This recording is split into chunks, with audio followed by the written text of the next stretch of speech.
ತಂತ್ರ ಅಂದ್ರೆ ಏನು?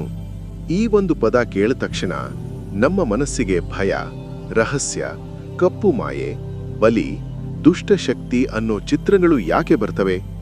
ನಿಜವಾಗಿಯೂ ತಂತ್ರ ಅಂದ್ರೆ ಅಷ್ಟೇನಾ? ಅಥವಾ ನಾವು ವರ್ಷಗಳಿಂದ ತಪ್ಪಾಗಿ ಅರ್ಥ ಮಾಡಿಕೊಂಡಿರೋ ಒಂದು ಗಂಭೀರ ವಿಜ್ಞಾನವನ್ನ? ಇಂದು ಈ ವಿಡಿಯೋದಲ್ಲಿ ತಂತ್ರದ ಬಗ್ಗೆ ಇರೋ ಎಲ್ಲ ತಪ್ಪು ಕಲ್ಪನೆಗಳನ್ನು ತೆಗೆದುಹಾಕಿ ಅದರ ನಿಜವಾದ ಅರ್ಥ ಏನು ಅನ್ನೋದನ್ನ ನಿಧಾನವಾಗಿ, ಸರಳವಾಗಿ ಅರ್ಥ ಮಾಡ್ಕೊಳ್ಳೋಣ. ತಂತ್ರ ಅನ್ನೋ ಪದ ಸಂಸ್ಕೃತದಿಂದ ಬಂದದ್ದು. ತನ್ ಅಂದ್ರೆ ವಿಸ್ತರಿಸುವುದು, ತ್ರ ಅಂದ್ರೆ ಸಾಧನ ಅಥವಾ ವಿಧಾನ. ಅಂದ್ರೆ ತಂತ್ರ ಅಂದ್ರೆ ಮಾನವನ ಜ್ಞಾನ, ಚೇತನ, ಶಕ್ತಿಯನ್ನು ವಿಸ್ತರಿಸುವ ಒಂದು ವಿಧಾನ. ಇದು ಕೇವಲ ಮಂತ್ರತಂತ್ರ ಅಲ್ಲ, ಇದು ಜೀವನವನ್ನು ಅರಿಯುವ ಒಂದು ಮಾರ್ಗ.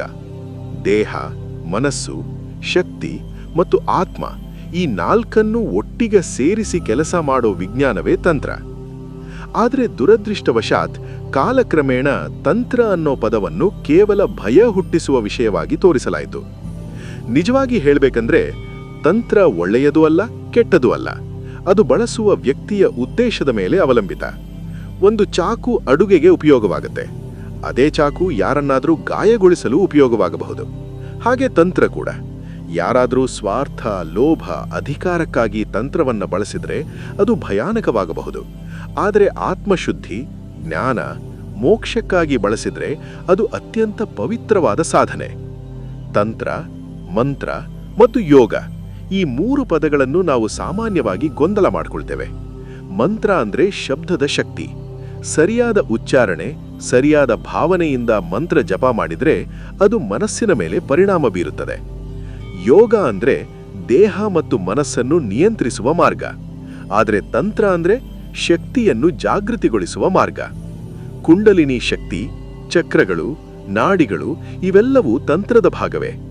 ಯೋಗ ಮತ್ತು ಮಂತ್ರ ತಂತ್ರದೊಳಗಿನ ಉಪವಿಭಾಗಗಳೇ. ಶಾಸ್ತ್ರಗಳ ಪ್ರಕಾರ ಶಿವನೇ ಮೊದಲ ತಂತ್ರಗುರು. ಪಾರ್ವತಿಗೆ ಶಿವನು ಹೇಳಿದ ರಹಸ್ಯ ವಿದ್ಯೆಗಳೇ ತಂತ್ರಶಾಸ್ತ್ರಗಳಾಗಿ ಬೆಳೆದವು. ತಂತ್ರ ಅಂದ್ರೆ ದೇವರನ್ನು ಹೊರಗೆ ಹುಡುಕುವುದಲ್ಲ, ದೇವರನ್ನು ಒಳಗೆ ಅನುಭವಿಸುವುದು. ನೀನೇ ಒಂದು ಶಕ್ತಿ ಕೇಂದ್ರ ಅನ್ನೋದನ್ನು ಅರಿಯುವುದು. ಅದಕ್ಕೆ ತಂತ್ರದಲ್ಲಿ ಧ್ಯಾನಕ್ಕೆ, ಮೌನಕ್ಕೆ, ಏಕಾಗ್ರತೆಗೆ ತುಂಬಾ ಮಹತ್ವ ಇದೆ. ಇಂದಿನ ಸಮಾಜದಲ್ಲಿ ತಂತ್ರ ಅನ್ನೋ ಪದವನ್ನು ಕೇವಲ ಭಯ ಮಾರಾಟಕ್ಕೆ ಬಳಸಲಾಗ್ತಾ ಇದೆ. ಯಾರಾದರೂ ಸಮಸ್ಯೆ ಬಂದಾಗ ನಿಮ್ಮ ಮೇಲೆ ತಂತ್ರ ಮಾಡಿದ್ದಾರೆ ಅಂತ ಹೇಳಿ ಭಯ ಹುಟ್ಟಿಸಲಾಗ್ತಾ ಇದೆ. ಆದರೆ ನಿಜವಾಗಿ ಹೇಳಬೇಕಂದ್ರೆ ನಮ್ಮ ಜೀವನದ ಬಹುತೇಕ ಸಮಸ್ಯೆಗಳು ನಮ್ಮದೇ ಮನಸ್ಸಿನಿಂದ ಹುಟ್ಟುತ್ತವೆ. ತಂತ್ರದ ನಿಜವಾದ ಗುರಿ ಜನರನ್ನು ನಿಯಂತ್ರಿಸುವುದಲ್ಲ, ಜನರನ್ನು ಜಾಗೃತಿಗೊಳಿಸುವುದು. ಭಯ ಹುಟ್ಟಿಸುವುದಲ್ಲ, ಅರಿವು ಮೂಡಿಸುವುದು. ತಂತ್ರ ಅಂದ್ರೆ ರಾತ್ರಿ ಕಾಡಿನಲ್ಲಿ ಮಾಡುವ ಸಾಧನೆ ಮಾತ್ರ ಅಲ್ಲ, ಅದು ಬೆಳಗಿನ ಬೆಳಕಲ್ಲೂ ನಡೆಯಬಹುದು. ಸರಿಯಾದ ಗುರು, ಸರಿಯಾದ ಮಾರ್ಗದರ್ಶನ ಇಲ್ಲದೆ ತಂತ್ರದ ಬಗ್ಗೆ ಅರ್ಧಜ್ಞಾನ ಪಡೆದರೆ ಅದು ಅಪಾಯಕಾರಿಯಾಗಬಹುದು. ಅದಕ್ಕೆ ತಂತ್ರವನ್ನು ರಹಸ್ಯವಾಗಿ ಉಳಿಸಲಾಗಿದೆ. ಎಲ್ಲರಿಗೂ ತಕ್ಷಣ ಕೊಡಬೇಕಾದ ವಿದ್ಯೆ ಅಲ್ಲ ಅದು. ಮನಸ್ಸು ಸಿದ್ಧವಾದಾಗ ಮಾತ್ರ ಅದು ಅರ್ಥವಾಗುತ್ತದೆ. ಒಟ್ಟಿನಲ್ಲಿ ಹೇಳಬೇಕಂದ್ರೆ ತಂತ್ರ ಅಂದ್ರೆ ಭಯ ಅಲ್ಲ, ತಂತ್ರ ಅಂದ್ರೆ ಕಪ್ಪು ಮಾಯೆ ಅಲ್ಲ. ತಂತ್ರ ಅಂದ್ರೆ ಒಂದು ಶಕ್ತಿಶಾಲಿ ವಿಜ್ಞಾನ. ಅದನ್ನು ಹೇಗೆ ಬಳಸಬೇಕು ಅನ್ನೋದನ್ನ ತಿಳಿದವನ ಕೈಯಲ್ಲಿ ಅದು ದೀಪವಾಗುತ್ತದೆ, ತಿಳಿಯದವನ ಕೈಯಲ್ಲಿ ಅದೇ ಬೆಂಕಿಯಾಗುತ್ತದೆ.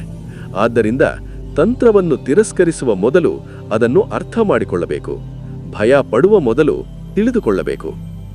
ಈ ವಿಡಿಯೋ ನೋಡಿದ ಮೇಲೆ ಮುಂದಿನ ಸಲ ತಂತ್ರ ಅನ್ನೋ ಪದ ಕೇಳಿದಾಗ ಭಯ ಬರುವ ಬದಲು ಒಂದು ಪ್ರಶ್ನೆ ನಿಮ್ಮೊಳಗೆ ಮೂರಲಿ.